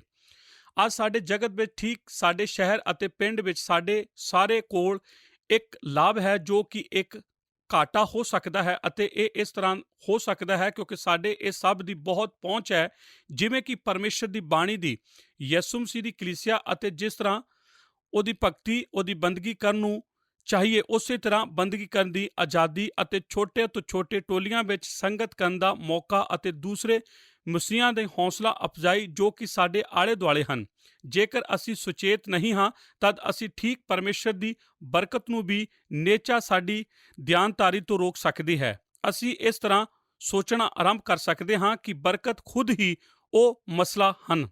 ਜੋ ਕੁਝ ਪੌਲੁਸ ਇਹਨਾਂ ਯਹੂਦੀਆਂ ਆਗੂਆਂ ਨੂੰ ਸਮਝਾਉਣ ਦੀ ਕੋਸ਼ਿਸ਼ ਕਰ ਰਿਹਾ ਹੈ ਉਹ ਇਹ ਹੈ ਕਿ ਬਸ ਇਸ ਕਰਕੇ ਕਿਉਂਕਿ ਉਹਨਾਂ ਕੋਲ ਵਿਵਸਥਾ ਹੈ ਜੋ ਕਿ ਉਹਨਾਂ ਲਈ ਬਹੁਤ ਹੀ ਮਹੱਤਵਪੂਰਨ ਸੀ ਅਤੇ ਮੂਸਾ ਉਹਨਾਂ ਦੇ ਨਾਇਕ ਸੀ। ਬਸ ਇਸ ਕਰਕੇ ਕਿਉਂਕਿ ਤੁਹਾਡੇ ਕੋਲ ਵਿਵਸਥਾ ਹੈ ਅਤੇ ਬਸ ਇਸ ਕਰਕੇ ਕਿਉਂਕਿ ਤੁਸੀਂ ਵਿਵਸਥਾ ਨੂੰ ਜਾਣਦੇ ਹੋ ਅਤੇ ਬਸ ਇਸ ਕਰਕੇ ਕਿਉਂਕਿ ਤੁਸੀਂ ਵਿਵਸਥਾ ਨੂੰ ਪੜ੍ਹ ਸਕਦੇ ਹੋ ਅਤੇ ਬਸ ਇਸ ਕਰਕੇ ਕਿਉਂਕਿ ਤੁਸੀਂ ਵਿਵਸਥਾ ਨੂੰ ਮੂੰਹ ਜ਼ਬਾਨੀ ਸੁਣਾ ਸਕਦੇ ਹੋ। ਮਸਲਾ ਇਹ ਨਹੀਂ ਹੈ, ਮਸਲਾ ਤਾਂ ਇਹ ਹੈ ਕਿ ਆਪ ਉਸ ਵਿਵਸਥਾ ਨੂੰ ਪੂਰਾ ਕਰਦੇ ਹੋ, ਇਸ ਨੂੰ ਜਾਣਨ ਦੇ ਯੋਗ ਹੋਵੋ ਅਤੇ ਬਹੁਤ ਅਦਭੁਤ ਹੈ। ਪਰ ਮਸਲਾ ਇਸ ਨੂੰ ਜਾਣਨਾ ਨਹੀਂ ਹੈ, ਮਸਲਾ ਤਾਂ ਇਸ ਨੂੰ ਪੂਰਾ ਕਰਨ ਦਾ ਹੈ। ਮੇਰੇ ਦੋਸਤੋ, ਸਾਨੂੰ ਇਹਨਾਂ ਜ਼ਿਆਦਾ ਗਿਆਨ ਹੈ ਕਿ ਸਾਡੇ ਸੱਭਿਆਚਾਰ ਵਿੱਚ ਵਕਵਾ ਇਸ ਵਿੱਚ ਨਹੀਂ ਜੋ ਅਸੀਂ ਜਾਣਦੇ ਹਾਂ ਅਤੇ ਜੋ ਅਸੀਂ ਨਹੀਂ ਜਾਣਦੇ। ਜ਼ਿਆਦਾਤਰ ਜਗਤ ਵਿੱਚ ਇਹ ਸਭ ਇਸੇ ਤਰ੍ਹਾਂ ਹੀ ਹੈ। ਜੋ ਵਕਵਾ ਉਹ ਤਾਂ ਇਸ ਵਿੱਚ ਹੈ ਜੋ ਅਸੀਂ ਜਾਣਦੇ ਹਾਂ ਅਤੇ ਜੋ ਅਸੀਂ ਕਰਦੇ ਹਾਂ ਅਤੇ ਇਹਨਾਂ ਦੋ ਚੀਜ਼ਾਂ ਵਿਚਕਾਰ ਬਹੁਤ ਵੱਡਾ ਵਕਵਾ ਹੈ। ਮੈਂ ਸੋਚਦਾ ਹਾਂ ਕਿ ਮੈਂ ਆਪ ਨੂੰ ਆਪਣੇ ਦੋਸਤ ਜੌਨ ਮਾਰਕਵਿਥ ਬਾਰੇ ਦੱਸਾਂ, ਜਿਸ ਦੀ ਇੱਕ ਕਲੀਸਿਆ ਇਸ ਸ਼ਹਿਰ ਵਿੱਚ ਹੈ ਜੋ ਸਾਡੇ ਨਾਲ ਕਾਫੀ ਮਿਲਦਾ ਜੁਲਦਾ ਪਰ ਇਸ ਸ਼ੀਸ਼ੇ ਦੇ ਦਰਵਾਜ਼ਿਆਂ ਨਾਲ ਘਿਰਿਆ ਹੋਇਆ ਹੈ। ਇੱਕ ਸਮੇਂ ਉਸਨੇ ਮੈਨੂੰ ਆਖਿਆ ਸੀ ਕਿ ਕਦੇ-ਕਦੇ ਸੋਚਿਆ ਸੀ ਕਿ ਉਹ ਸ਼ੀਸ਼ੇ ਦੇ ਦਰਵਾਜ਼ਿਆਂ ਬਿਲਕੁਲ ਸ਼ੀਸ਼ੇ ਦੇ ਦਰਵਾਜ਼ਿਆਂ ਨਾ ਹੁੰਦੇ, ਬਲਕਿ ਉਹ ਤਾਂ ਸ਼ੀਸ਼ੇ ਦੇ ਦਰਵਾਜ਼ਿਆਂ ਦੇ ਰੂਪ ਵਿੱਚ ਅਲੋਪ ਕਰਨ ਵਾਲੀਆਂ ਕਬਜ਼ਾਂ ਹੁੰਦੀਆਂ, ਤਾਂ ਕਿ ਜਦੋਂ ਲੋਕ ਸੰਦੇਸ਼ ਸੁਣਨ ਤੋਂ ਬਾਅਦ ਉਹਨਾਂ ਦਰਵਾਜ਼ਿਆਂ ਦੇ ਵਿੱਚ ਦੀ ਲੰਘਦੇ ਤਦ ਉਹ ਉਸ ਸਭ ਨੂੰ ਮਿਟਾ ਦਿੰਦੇ ਜੋ ਕੁਝ ਵੀ ਉਹਨਾਂ ਨੂੰ ਸਿਖਾਇਆ ਗਿਆ ਸੀ। ਅਤੇ ਉਸ ਨੇ ਆਖਿਆ ਸੀ ਕਿ ਉਹ ਕਾਰਨ ਜਿਸ ਕਰਕੇ ਉਸ ਨੇ ਇਹ ਸਭ ਆਖਿਆ ਸੀ ਕਿ ਉਹ ਇਸ ਕਰਕੇ ਸੀ ਕਿਉਂਕਿ ਕਦੇ-ਕਦੇ ਉਹ ਬਹੁਤ ਨਿਰਾਸ਼ ਹੋ ਜਾਂਦਾ ਜਦੋਂ ਉਹ ਬਾਹਰ ਦੇ ਸੱਭਿਆਚਾਰ ਵੱਲ ਤੱਕਦਾ, ਇੱਥੋਂ ਤੱਕ ਕਿ ਉਸ ਦੀ ਆਪਣੀ ਕਲੀਸਿਆ ਦਾ ਸੱਭਿਆਚਾਰ, ਅਤੇ ਜਦੋਂ ਉਹ ਲੋਕਾਂ ਨੂੰ ਤੱਕਦਾ ਜਿਨ੍ਹਾਂ ਨੂੰ ਪਰਮੇਸ਼ਰ ਦੀ ਬਾਣੀ ਇੰਨੀ ਤਕੜਾਈ ਨਾਲ ਸਿਖਾਈ ਜਾ ਚੁੱਕੀ ਸੀ ਅਤੇ ਉਹ ਮਾਲਦਾਰ ਸਾਲ ਵਚਨ ਸੁਣਦੇ ਜਾ ਰਹੇ ਸਨ, ਫਿਰ ਇਹੋ ਜਿਹੇ ਕੰਮ ਕਰਨਗੇ ਜਿਵੇਂ ਕਿ ਕਦੇ ਵੀ ਉਹਨਾਂ ਨੇ ਅੱਗੇ ਪਰਮੇਸ਼ਰ ਦੀ ਸੱਚਾਈ ਨੂੰ ਬਿਲਕੁਲ ਹੀ ਨਾ ਰੱਖਿਆ ਗਿਆ ਹੋਵੇ। ਦੋਸਤੋ, ਤੁਹਾਡਾ ਸਾਰਿਆਂ ਦਾ ਸਾਡੇ ਅੱਜ ਦੇ ਇਸ ਪ੍ਰੋਗਰਾਮ ਦੇ ਵਿੱਚ ਅਖੀਰ ਤੱਕ ਬਣੇ ਰਹਿਣ ਦੇ ਲਈ ਬਹੁਤ-ਬਹੁਤ ਧੰਨਵਾਦ। ਅਸੀਂ ਕਿਰਪਾ ਦੇ ਬਾਰੇ ਸਮਝਦੇ ਹੋਏ ਕਿਸਾਨ ਅਤੇ ਧਰਮੀ ਵਿਅਕਤੀ ਦੀ ਕਹਾਣੀ ਨੂੰ ਲੈ ਕੇ ਅੱਗੇ ਵਧ ਰਹੇ ਸੀ। ਦੋਸਤੋ, ਜਦੋਂ ਅਸੀਂ ਇਸ ਕਹਾਣੀ ਨੂੰ ਸੁਣਦੇ ਹਾਂ ਤਾਂ ਆਪਣੇ ਆਪ ਨੂੰ ਇਸ ਦੇ ਵਿੱਚ ਵੇਖਦੇ ਹਾਂ। ਇਹ ਕਹਾਣੀ ਸਾਨੂੰ ਦੱਸਦੀ ਹੈ ਕਿ ਪਰਮੇਸ਼ਰ ਸਾਡਾ ਨਿਆਂ ਸਾਡੇ ਜੀਵਨ ਦੀ ਧਾਰਮਿਕਤਾ ਅਤੇ ਨੈਤਿਕਤਾ ਦੇ ਅਨੁਸਾਰ ਕਰੇਗਾ। ਇਸ ਤੋਂ ਬਾਅਦ ਅਸੀਂ ਰਾਜੇ ਦੀ ਪੋਸ਼ਾਕ ਦੀ ਕਹਾਣੀ ਨੂੰ ਵੇਖਿਆ, ਜੋ ਕਿ ਸਾਡੇ ਜੀਵਨ ਦੇ ਆਤਮਿਕ ਅੰਨ੍ਹੇਪਨ ਨੂੰ ਦਰਸਾਉਂਦੀ ਹੈ। ਪਰਮੇਸ਼ਰ ਦਾ ਵਚਨ ਉਹ ਸ਼ੀਸ਼ਾ ਹੈ ਜੋ ਸਾਡੀਆਂ ਆਤਮਿਕ ਅੱਖਾਂ ਨੂੰ ਖੋਲ੍ਹ ਦਿੰਦਾ ਹੈ, ਅਤੇ ਜਦੋਂ ਸਾਡੀਆਂ ਆਤਮਿਕ ਅੱਖਾਂ ਖੁੱਲ੍ਹ ਜਾਂਦੀਆਂ ਤਾਂ ਸਾਨੂੰ ਪਤਾ ਚੱਲਦਾ ਹੈ ਕਿ ਸਾਡੀ ਅਸਲ ਦੇ ਵਿੱਚ ਅਸਲੀਅਤ ਕੀ ਹੈ। ਫਿਰ ਹੀ ਅਸੀਂ ਪਰਮੇਸ਼ਰ ਦੀ ਕਿਰਪਾ ਦੇ ਬਸਤਰ ਨੂੰ ਪਹਿਨਣ ਦੇ ਲਈ ਉਸ ਦੀ ਤਲਾਸ਼ ਸ਼ੁਰੂ ਕਰਦੇ ਹਾਂ। ਸਾਡੀ ਪ੍ਰਾਰਥਨਾ ਹੈ ਕਿ ਪਰਮੇਸ਼ਰ ਤੁਹਾਡੇ ਉੱਤੇ ਰਹਿਮ ਕਰੇ ਤਾਂ ਜੋ ਅਸੀਂ ਸਾਰੇ ਆਤਮਿਕ ਅੰਨ੍ਹੇਪਨ ਤੋਂ ਬਚ ਸਕੀਏ। ਪਰਮੇਸ਼ਰ ਤੁਹਾਨੂੰ ਸਾਰਿਆਂ ਨੂੰ ਬਰਕਤ ਦੇ। ਆਓ ਪ੍ਰਾਰਥਨਾ ਕਰੀਏ। ਸਾਡੇ ਸੱਚੇ ਜਿੰਦਾ ਪਰਮੇਸ਼ਰ ਪ੍ਰਭੂ ਯਿਸੂ ਮਸੀਹ ਜੀ ਦੇ ਨਾਂ 'ਚ ਤੁਹਾਡੇ ਚਰਨਾਂ 'ਚ ਆਉਂਦੇ ਪ੍ਰਭੂ ਜੀ, ਤੁਹਾਡੇ ਵਚਨ ਦੇ ਲਈ ਔਰ ਇਸ ਅਧਿਐਨ ਦੇ ਲਈ ਪ੍ਰਭੂ ਜੀ ਅਸੀਂ ਤੁਹਾਡਾ ਧੰਨਵਾਦ ਕਰਦੇ ਹਾਂ। ਅੱਜ ਅਸੀਂ ਪਿਤਾ ਪਰਮੇਸ਼ਰ ਜਦ ਕਿਰਪਾ ਦੇ ਬਾਰੇ ਗੱਲਬਾਤ ਕਰ ਰਹੇ ਸੀ, ਪ੍ਰਭੂ ਤੁਸੀਂ ਸਾਡੇ ਤੇ ਆਪਣੀ ਮਿਹਰ ਕੀਤੀ ਔਰ ਪ੍ਰੈਕਟੀਕਲ ਤਰੀਕੇ ਨਾਲ ਪ੍ਰਭੂ ਜੀ ਕਹਾਣੀਆਂ ਦੇ ਰੂਪ 'ਚ ਸਾਨੂੰ ਇਸ ਨੂੰ ਸਮਝਾਉਣ 'ਚ ਮਦਦ ਕੀਤੀ ਕਿ ਸਾਡੇ ਜੀਵਨ ਦੇ ਵਿੱਚ ਨੈਤਿਕਤਾ ਜ਼ਰੂਰੀ ਹੈ, ਧਾਰਮਿਕਤਾ ਜ਼ਰੂਰੀ ਹੈ ਔਰ ਪਖੰਡਬਾਜ਼ੀ ਪ੍ਰਭੂ ਜੀ ਸਾਡੇ ਤੋਂ ਕੋਸੋਂ ਦੂਰ ਰਹਿਣੀ ਚਾਹੀਦੀ ਹੈ। ਪਿਤਾ ਸਾਡੇ ਤੇ ਰਹਿਮ ਕਰੋ ਤਾਂ ਕਿ ਅਸੀਂ ਆਪਣੀ ਜ਼ਿੰਦਗੀ 'ਚ ਦਿਖਾਵਾ ਨਾ ਕਰੀਏ, ਅਸੀਂ ਹਮੇਸ਼ਾ ਤੁਹਾਡੇ ਉੱਤੇ ਭਰੋਸਾ ਕਰੀਏ ਅਤੇ ਆਪਣੇ ਜੀਵਨ ਨੂੰ ਖਰਾਈ ਨਾਲ ਜੀ ਸਕੀਏ। ਸਾਡੇ ਦਰਸ਼ਕਾਂ ਨੂੰ ਜਿਹੜੇ ਪ੍ਰੋਗਰਾਮ ਦੇਖ ਰਹੇ ਆ ਪਿਤਾ ਪਰਮੇਸ਼ਰ, ਉਹਨਾਂ ਦੀ ਮਦਦ ਕਰੋ ਤਾਂ ਕਿ ਪ੍ਰਭੂ ਜੀ ਉਹ ਆਪਣੇ ਜੀਵਨ ਨੂੰ ਖਰਾਈ ਦੇ ਨਾਲ, ਨੈਤਿਕਤਾ ਦੇ ਨਾਲ ਔਰ ਧਾਰਮਿਕਤਾ ਦੇ ਨਾਲ ਜੀ ਸਕਣ। ਸਾਡੀ ਇਸ ਪ੍ਰਾਰਥਨਾ ਨੂੰ ਅਸੀਂ ਯਿਸੂ ਮਸੀਹ ਜੀ ਦੇ ਨਾਂ 'ਚ ਮੰਗਦੇ ਹਾਂ। ਆਮੀਨ। ਦੋਸਤੋ, ਹੁਣ ਸਾਨੂੰ ਇਜਾਜ਼ਤ ਦਿਓ, ਫਿਰ ਮਿਲਾਂਗੇ ਅਗਲੇ ਪ੍ਰੋਗਰਾਮ ਦੇ ਵਿੱਚ। ਤਦ ਤੱਕ ਦੇ ਲਈ ਪਰਮੇਸ਼ਰ ਤੁਹਾਡੇ ਨਾਲ ਹੋਏ। ਕੀ ਤੁਹਾਨੂੰ ਇਹ ਪ੍ਰੋਗਰਾਮ ਪਸੰਦ ਆਇਆ?